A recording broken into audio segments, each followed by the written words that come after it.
अस्सलाम वालेकुम। तो आज की जो वीडियो है इसमें हम जो है लॉन्ग क्वेश्चंस को डिस्कस कर रहे हैं। इसकी पूरी सीरीज़ जो हैं वो इसी चैनल पे अपलोडेड हैं। इंपॉर्टेंट लॉन्ग क्वेश्चंस की पास्ट पेपर के रिलेटेड जितने भी लॉन्ग क्वेश्चंस और शॉर्ट क्वेश्चंस हैं वो सारे इस पे TOA TOC के जो हैं वो अपलोडेड हैं। अगर आपने अभी तक इनको एक्सेस नहीं किया तो उनको फ़ौरन करें। Suppose a language contain words that start and end in the opposite double letters, and in the middle of these letter words must contain odd number of A's or B. For example, uh, 5A and 2B and 2A and 2B and 3A.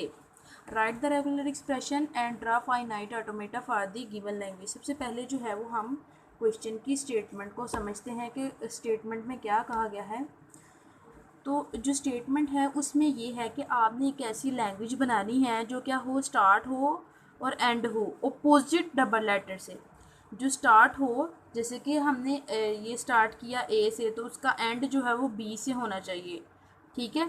अब double letters उसने जो example दी उसमें ये है कि जो and वाले letters हैं वो डबल होने चाहिए।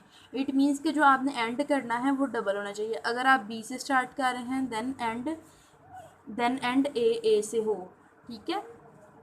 अब यहाँ पे जो एग्जांपल है अगर हम उसको देखें तो यहाँ पे 5A एंड 2B है and 2B and 3A। It means कि हमने क्या किया कि इसको स्टार्ट करना है, हमने जो है वो जिस लेटर से स्टार्ट करना है उसके अपोजिट लेटर जो है वो एंड पे होना चाहिए, और जो एंड पे हो उसका जो है वो डबल टाइम्स हो। अब हमने एक रेगुलर एक्सप्रेशन बनाया और उसका हम फाइनाइट ऑटोमेटेड ड्रा करेंगे। तो रेगुलर एक्सप्रेशन जो मैंने बनाया ए के लिए, अब स्टार्ट मैंने ए से किया, सेंटर में ए भी आ सकता है और बी भी आ सकता है, और एंड मैंने कर दिया बी से। अब ये जो ए बी है ना, ये मल्टीपल टाइम्स रिपीट कर सकते हैं क्योंकि इनके ऊपर ये जो क्लीन क्लियर का जो साइन है ये लगा हुआ है। इसका मतलब यही है कि ये मल्टीपल टाइम रेपिटेशन इसकी हो सकती हैं, पॉसिबल हैं। अब यहाँ पे जो बी है ये स्टार्ट बी से हो रहा है एंड जो है वो ए से होगा। तो यहाँ पे जो बी है वो ए, यहाँ पे ए भी आ सकता है बी भी आ सकता है, तो ये मल्टीपल टाइम रिपीट करेगा कॉन्टीन्यूसली। कभी ए आ जाएगा, कभी बी आ जाएगा, कभी ए आ जाएगा, कभी बी आ जाएगा। तो ये जो है वो इस तरह से आ गया। अब हम इसकी जो है वो फाइनाइट ऑटोमेटेड ड्रा करते हैं। अब ये जी हमारे पास फाइनाइट ऑटोमेटा है जिसमें हमने रेगुलर एक्सप्रेशंस जो हैं वो यूज़ किए हैं, ए और बी एंड स्टेरिक बी, और दूसरा जो रेगुलर एक्सप्रेशन यूज़ किया है वो है ए बी स्टेरिक और ए। ठीक है। अब हम यहाँ से ये पता चलता है कि ये जो है लाइक इसकी दो स्टेट्स होंगी। जैसे दो रेगुलर एक्सप्रेशन हैं, तो जब हम दो रेगुलर एक्सप्रेशन का फाइनाइट ऑटोमेटा बनाते हैं तो उसकी दो स्टेट्स बनती हैं फाइनल। ठीक है। अब एक जो स्टेट है उसमें ए की वैल्यू जो है वो होगी और दूसरी जो है उसमें बी वाली होगी। ठीक है। अब हम स्टार्ट करते हैं इसको समझना। तो ये बहुत ही सिंपल और इजी है। अब हमने जो इनिशियल स्टेट है वो क्या है, Q0। अब यहाँ से इस स्टेट को फाइनल, ये जो दूसरा रेगुलर एक्सप्रेशन है इसको देखते हैं और इसको आप देखें तो ये वर्क करता है। ये देखें बी बी, अब यहाँ पे ए बी दोनों में से कोई भी रेपिटेट कर जाएगा। अब यहाँ पे देखें तो मैंने बताया कि ये मल्टीपल टाइम्स रेपिटेशन कर सकता है। अब यहाँ से ये मल्टीपल टाइम कभी ए भी ले सकता है, कभी बी ले सकता है। अब यहाँ पे जो वैसे जो प्लस साइन हम यूज़ करते हैं उससे मतलब होता है और, या तो ए भी आ सकता है या बी भी आ सकता है। तो इसमें भी ये जो कोमा है ये और का काम कर रहा है। यहाँ पे ए भी आ सकता है और बी भी आ सकता है। यहाँ पे जो है वो एंडिंग हो रही है डबल ए से, और हमारी फाइनल स्टेट जो है वो क्या आ रही है, ये वाला एक्सप्रेशन बी ए। ठीक है। तो हम ये जो है ये फाइनल स्टेट है कौन सी वाली की, जिसमें हमने ये यूज़ किया रेगुलर एक्सप्रेशन ए बी शेरिक ए, इसके लिए जो है वो फाइनल स्टेट ये है। अब हम बात करते हैं A starting with A and ending with the double B. ठीक है। अब यहाँ पे क्या हुआ, ए से स्टार्ट हुआ, ए से स्टार्ट हुआ, देन यहाँ पे देखिए यहाँ से ए भी ले सकता है, ये बी भी ले सकता है। ठीक है। अब यहाँ पे जो है वो यहाँ से ए भी लिया और दोनों में चॉइस है ना, या ए आ जाए या बी आ जाए। ठीक है। तो यहाँ पे अगर तो इधर से ए आ गया एंड देन यहाँ से क्या आ गया, बी। अब ये ए जो है वो मल्टीपल टाइम्स रेपिटेट करेगा और यहाँ से हमने जो है वो ए, तो ए एक क्लीन क्लियर बी, मतलब ये इस कंडीशन को फुलफ़िल कर रहा है। तो हम इसको, इसकी जो फाइनल स्टेट है वो है Q8, ठीक है। जो Q7 है वो है फाइनल स्टेट ये वाले रेगुलर एक्सप्रेशन की, और जो है Q8 वो ये वाले रेगुलर एक्सप्रेशन की जो है वो फाइनल स्टेट है। मुझे उम्मीद है यहाँ तक आपको समझ आई होगी। अगर आप चैनल पे नए हैं तो आप वीडियो को लाजमी लाइक करें, अगर आपको वीडियो अच्छी लगती है तो चैनल को लाजमी सब्सक्राइब करें, अपने दोस्तों के साथ लाजमी शेयर करें। अब हम नेक्स्ट क्वेश्चन की तरफ बढ़ते हैं। तो ये जो क्वेश्चन है ये बेसिकली 2022 के पेपर में है। आगे कमेंट सेक्शन में एक जो है वो स्टूडेंट ने कमेंट किया हुआ है कि आप जो है वो पास्ट पेपर का जो ईयर है वो भी साथ मेंशन किया करें कि ये क्वेश्चन किस ईयर में पूछा गया है, तो इसलिए मैंने ऊपर लिख दिया। जो रीसेंट क्वेश्चन था वो 2023 में आया हुआ है और ये वाला 2022 में आया हुआ है।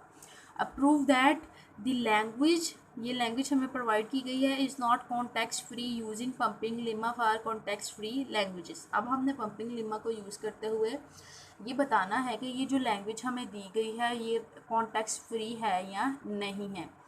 तो चलिए इसको स्टार्ट करते हैं। सबसे पहले तो हम इसका एक्सप्रेशन देख लेते हैं जो उसने हमें लैंग्वेज दी हुई है, ए की power I and B power J and C power I J. अच्छा, अब यहाँ पे ये कंडीशन है कि जो आई और जे की वैल्यू है ना वो ज़ीरो से बड़ी होनी चाहिए, ठीक है। इट मीन्स कि हमारे जो जे आई और जे की वैल्यू है वो 1 2 3 सो ऑन इस तरह से होगी। अब अगर हम लेंथ की बात करें, लेंथ जो है पंपिंग लीमा की जो एल है उसकी लेंथ जो है वो 5 है, ठीक है। अब यहाँ से हमने 0 से 5 से अंडर जो है वो अगर हमने कर दिया तो यहाँ पे जो ए की वैल्यू है वो आ गई हमारे पास 2, ठीक है। हमने किया इसको तो हमारे पास जो वैल्यू आ गई वो है 2 और जे की वैल्यू मेरे पास आ गई 3, ठीक है। मैंने तो 2 3 एंटर किया। अब यहाँ पे जो है वो सी की पावर जो है ना ये दोनों को मल्टीप्लाई करना है 2 इंटू 3, तो मेरे पास जो फाइनल आ जाएगा वो है ए स्क्र जे क्यूब एंड सी की पावर 6, ठीक है। अब अगर देखा जाए तो इसकी जो लेंथ है वो फिक्स्ड नहीं है, हमने खुद से ही एज्यूम करनी है। अब जो पंपिंग लेमा का कॉन्सेप्ट है उसके मुताबिक कॉन्टेक्स्ट फ्री लैंग्वेजेस में जो तीनों है ना आई जे और के, मतलब जो है वो आई जे और के, ठीक है, इनकी जो वैल्यू है, सॉरी ये बी है और मैं इसको जे लिखती गई हूँ, ये जो बी है। अब इन तीनों की जो वैल्यू है ना वो सेम होनी चाहिए। लेकिन जब हम सी को देखते हैं ना, जब हम इसका स्ट्रक्चर ड्रा करते हैं तो ये 2a 3b एंड 6 एक ज़्यादा हो गया, तो इसकी जो लेंथ है सी की लेंथ जो है वो बहुत ज़्यादा है। अगर देखा जाए तो अगर हमारी ए की जो है वो वैल्यू जो है वो पी है और जो पी है वो ज़ीरो से बड़ा है और बी जो है उसकी वैल्यू भी पी है और पी जो है वो ज़ीरो से बड़ा है और सी जो है वो उसकी वैल्यू पी स्क्वायर है, मतलब इन दोनों से बड़ी, डबल है इससे वैल्यू। और जो तो ये इसमें पॉसिबल नहीं है क्योंकि इसमें सारी की सारी स्टेट्स जो हैं वो इक्वल होनी चाहिए, तभी इसका ये सोल्यूशन होगा। तभी हम कह सकते हैं कि ये एक कॉन्टेक्स्ट फ्री, अदरवाइज़ ये कॉन्टेक्स्ट फ्री नहीं है। तो हम ये कह सकते हैं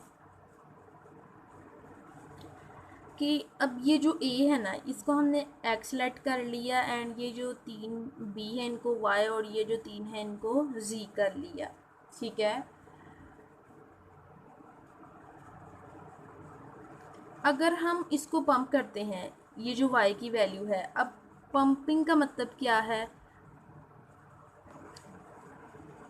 लेमा। अब मैंने रिसेंटली भी इसको डिस्कस किया कि इसमें जो है वो जो लैंग्वेज है, जो कॉन्टेक्स्ट फ्री ग्रामर है वो तभी जो है वो फुलफ़िल होगी जब इसके तमाम तर रेगुलर एक्सप्रेशंस जो हैं वो इक्वल होंगे। ऑल रेगुलर एक्सप्रेशंस और लैंग्वेजेस विल बी इक्वल। लेकिन यहाँ पे क्या हो रहा है कि अगर हम एक यहाँ पे अगर y की वैल्यू को चेंज कर रहे हैं तो इट मीन्स कि यहाँ पे c पे कोई इफ़ेक्ट नहीं पड़ रहा। तो ये जो है वो ये कॉन्टेक्स्ट फ्री ग्रामर नहीं है। अब हम इसको एक स्टेटमेंट से इसका आंसर कर देते हैं। सो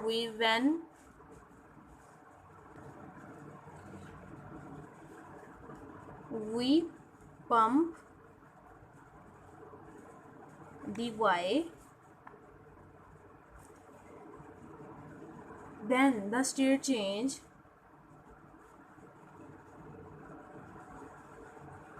also impact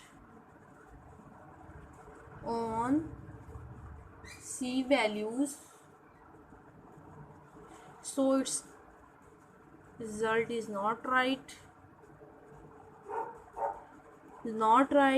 and we can say that this is not a context free grammar. तो ये थी जो है वो टू लॉन्ग क्वेश्चंस जो पाँच पेपर में डिस्कस्ड हैं उस पर बेस्ड वीडियो। अगर आपको वीडियो अच्छी लगी है तो अपने दोस्तों के साथ लाजमी शेयर करें, चैनल को सब्सक्राइब करना मत भूलिए, वीडियो को लाइक करें और इससे अगली वीडियोस को भी लाजमी देखें। उसमें भी बहुत इंपॉर्टेंट कॉन्सेप्ट्स हैं। अगर आपको इसकी समझ किसी भी पॉइंट की नहीं आई तो आप मुझे वो जो है वो उस पर कॉमेंट सेक्शन में बताएं। मिलते हैं नेक्स्ट वीडियो में।